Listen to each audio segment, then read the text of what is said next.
দেশের মানুষ কতটুকু সংস্কার চায় তার উপর নির্বাচনের দিন তারিখ নির্ভর করছে বলে জানিয়েছেন প্রধান উপদেষ্টা ডক্টর মোহাম্মদ ইউনূস। ২০২৫ সালের ডিসেম্বর অথবা ২৬-এর মাঝামাঝি জাতীয় নির্বাচন হতে পারে বলে জানান তিনি।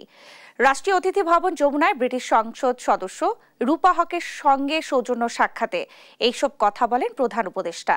সংবাদ বিজ্ঞপ্তিতে জানানো হয়, সাক্ষাতে প্রধান উপদেষ্টা রূপা হককে বলেন, গেল ৩টি নির্বাচনে জনগণ ভোট দিতে পারেনি, আগামী জাতীয় নির্বাচন অবাধ ও সুষ্ঠু হবে আশ্বস্ত করে ডক্টর ইউনূস বলেন, দেশের মানুষ আবার তাদের বাকস্বাধীনতা ফিরে পেয়েছে।